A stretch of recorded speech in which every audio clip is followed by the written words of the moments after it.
আসসালামু আলাইকুম। আমি তানভীর। আপনাদের সবাইকে আমন্ত্রণ জানাচ্ছি আজকে আমার আলোচনা শোনার জন্য। আজকে আমি আপনাদের সামনে মনোসেক্স তেলাপিয়া মাছের চাষ সম্পর্কে এবং এ সম্পর্কে কিঞ্চিৎ তথ্য দেওয়ার চেষ্টা করব। আশা করি আমার আলোচনার সাথেই থাকবেন। চলুন মূল আলোচনায় যাওয়া যাক।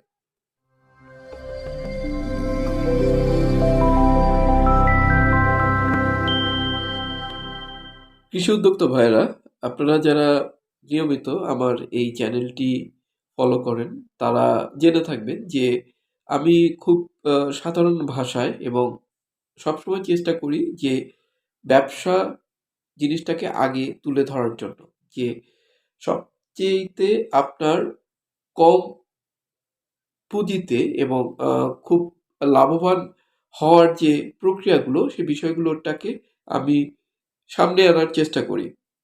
কিছুটা বৈচিত্র্য আনার চেষ্টা করি যে সব মিলিয়ে আধুনিকতা এবং আমাদের দেশের পারিপার্শ্বিকতা মিলিয়ে কোন জিনিসটাকে আপনারা গ্রহণ করবেন বা গ্রহণ করে বা মেনে ব্যবসাটা শুরু করা উচিত।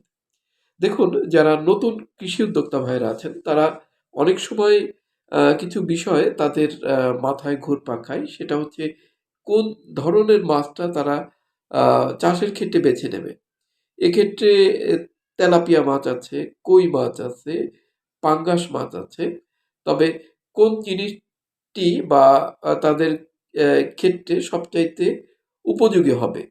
আপনাদের একটা কথা আমি বলে নেই, আপনি ব্যবসা যখন শুরু করবেন সবসময় আ সফল যারা, অলরেডি যারা প্রতিষ্ঠিত হয়ে গেছে তাদেরকে আ মানে ফলো না করে বরঞ্চ যারা মনে করেন যে নতুনভাবে শুরু করে সাফল্য পেয়েছে তাদেরকে ফলো করা সবচেয়ে বেশি দরকার। কারণ যারা প্রতিষ্ঠা পেয়ে গেছে তাদের অনেক বিষয় কিন্তু তারা শুরুতে পার পেয়ে গেছে। কিন্তু নতুনভাবে যারা আ ব্যবসায় ঢুকছে তারা কিন্তু অনেক চড়াই উতরাই পার হয়ে কিন্তু তাদের ব্যবসায় প্রতিষ্ঠা লাভ করে। কথাগুলো বলার অর্থ এটাই যে আপনারা যেকোনো ব্যবসা শুরু করার আগে আপনাদের কিছু বিষয় খেয়াল রাখতে হবে। বিষয়টা হচ্ছে এরকম যে আপনি যে মাছটি নিয়ে চাষ করতেছেন সে মাছটির চাষে রিস্ক যে বিষয়টা, যে বাঁচার যে কত পরিমাণ এটা বাঁচবে বা এটার গ্রোথটা কত দ্রুত আসবে। সোজা কথা, আপনি যে অল্প পুঁজি বিনিয়োগ করছেন সেখানে আ রিটার্ন যেটা আসবে সেটা কি সিকিউর কিনা, নিরাপদ কিনা? সে বিষয়ে খেয়াল রেখে আমি বলব তেলাপিয়া মাছটা আপনাদের জন্য সবচাইতে উপযোগী হবে। কারণ এই মাছটি আ এক কথায় বলতে গেলে খুবই আ শক্তিশালী এবং দ্রুত বর্ধনশীল। সবচেয়ে বড় কথা হলো যেটা।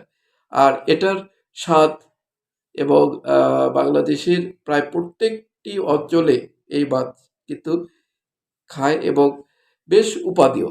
আর সবচেয়ে বড় কথা কি, এই মাছটি আ ৪ থেকে ৫ মাসে, যেটা আমি ভিয়েতনামি তেলাপিয়া যেটা, এটা ৪ থেকে ৫ মাসের মধ্যে এটা কিন্তু আ ৮০০-৯০০ গ্রামের মধ্যে চলে আসে। অর্থাৎ আপনার বিক্রির যে সাইজটি সেই সাইজে কিন্তু চলে আসবে।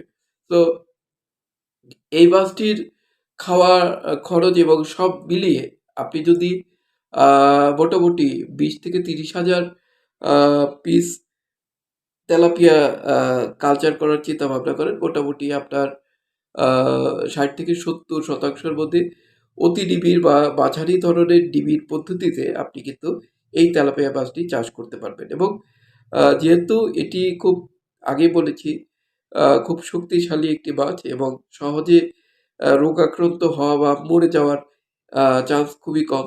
আর আ ভিয়েতনামের মনোসেক্স তেলাপিয়া, অর্থাৎ মনোসেক্স বলতে যেটা হলো পুরুষ জাতের মাছ। এখানে আপনারা একটা বিষয় হয়তো জেনে থাকবেন যে তেলাপিয়া মাছ খুব বেশি বাচ্চা দেয়। তো সেই কারণে এটা চাষ করতে একটু সমস্যাই হয়। তো মনোসেক্স অর্থাৎ যেখানে আ বৈজ্ঞানিকভাবে কৃত্রিমভাবে শুধুমাত্র পুরুষ মাছগুলো যেগুলো আ বেছে দেওয়া হয় সেটাই হচ্ছে মনোসেক্স, ভিয়েতনামি যে মনোসেক্স তেলাপিয়া। এই মাছটি খুব দ্রুত বৃদ্ধি পায় এবং টেস্টও কিন্তু দেশি মাছের মতোই। তো সেই কারণেই এই মাছটি আমি মনে করি যে আপনারা যদি নির্বাচন করেন আপনাদের চাষের জন্য তাহলে কিন্তু খুবই ভালো হবে এবং আপনারা আশাব্যঞ্জক রেজাল্ট কিন্তু পাবেন। তো বন্ধুরা এই ছিল আপনাদের মানে মাছ চাষ বিষয়ক একটি ছোট্ট টিপস। ভবিষ্যতে অন্য কোনো বিষয় বা অন্য কোনো আহ, মৎস্য বিষয়ক আলোচনা নিয়ে আবার উপস্থিত হব। ততদিন পর্যন্ত আপনারা সবাই সুস্থ থাকবেন এবং আমার এই খন্দকার এগ্রোটেক চ্যানেলটির সাথেই থাকবেন। সবাই ভালো থাকুন। আল্লাহ হাফেজ।